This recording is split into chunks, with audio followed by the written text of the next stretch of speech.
শিবিরের প্যানেল থেকে বারবার অভিযোগ করা হয়েছে এবং দুর্ভাগ্যজনকভাবে ঢাকা বিশ্ববিদ্যালয়ের কিছু কর্মকর্তা যারা নির্বাচন পরিচালনা করছেন কিন্তু নির্বাচনের আচরণবিধি বিষয়ে তাদের ন্যূনতম জ্ঞান না পেয়েও তারা নির্বাচনের দায়িত্ব পালন করছেন। এটি আমাদেরকে ব্যাপকভাবে আমাদেরকে হতাশাগ্রস্ত করেছে যে অন্তত ঢাকা বিশ্ববিদ্যালয়ের মতো জায়গায় ঢাকা বিশ্ববিদ্যালয়ের মাননীয় শিক্ষকরা কেন আচরণবিধি পড়বেন না, এটি আমাদের কোনোভাবে বোধগম্য নয়। এবং দুই একজন শিক্ষক শিবিরের প্যানেলের যারা প্রার্থী, বিশেষ করে বিপি প্রার্থী এবং জিএস প্রার্থী, তারা যে ভাষায় কথা বলছেন ঢাকা বিশ্ববিদ্যালয়ের কয়েকজন সম্মানিত শিক্ষক ঠিক একই ভাষায় কথা বলছেন বলে আমাদের মনে হচ্ছে।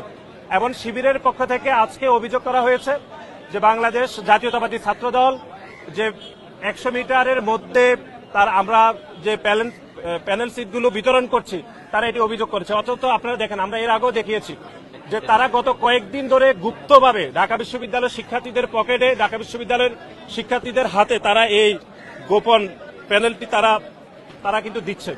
আমাদের পক্ষে থেকে তো কোনো অভিযোগ করা হয়নি, আমরা তাদের অভিযোগের বিপরীতে আমরা এটি দিয়েছি। সুতরাং আমরা মনে করি ঢাকা বিশ্ববিদ্যালয়ে যেহেতু এখানে 39টি ভোট দিতে হবে, শিক্ষার্থীরা হয়তো ভোট কেন্দ্রে গিয়ে সংখ্যা বলে যেতে পারে, সেই জন্য আমরা মনে করি এটি শিক্ষার্থীদের সহায়তার জন্য বিভিন্ন প্যানেল তারা যে কোনো প্যানেল দিতে পারে, এটি আচরণবিধির কোনো লঙ্ঘন হবে না বলে আমরা মনে করি।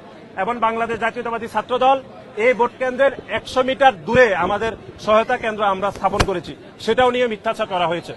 এবং আমরা আবারও বলছি যে কোনো প্রার্থী যে কোনো ভোট কেন্দ্রে প্রবেশ করতে পারবেন, যেটি আচরণবিধির 12 ক্ষয় স্পষ্টভাবে লেখা রয়েছে। ঢাকা বিশ্ববিদ্যালয়ের মাননীয় শিক্ষকরা দুর্ভাগ্যজনকভাবে আচরণবিধি না পড়ে তারা ভোটের যাবতীয় বিষয় পরিচালনা করছে। এটি আমার মনে হচ্ছে যে অন্য যে কোনো বিশ্ববিদ্যালয়ের শিক্ষার্থীরা এটি লজ্জা পাবে যে ঢাকা বিশ্ববিদ্যালয়ের শিক্ষকরা কিভাবে এরকম আচরণবিধি না পড়ে যে ছাত্রদলের একজন প্রার্থীর বিরুদ্ধে এরকম অভিযোগ করেন। এবং দুই একটি গণমাধ্যমও এরকম সংবাদ পরিবেশন করেছে। আমরা সে সকল গণমাধ্যমের কর্মীদেরকেও আমরা অনুরোধ করব যে আপনারা আচরণবিধি পড়ে যদি আপনারা সংবাদ পরিবেশন করেন তাহলে অন্তত কেউ ক্ষতিগ্রস্ত হবে না, সবার প্রতি ইনসাফ কায়েম হবে। সবাইকে ধন্যবাদ।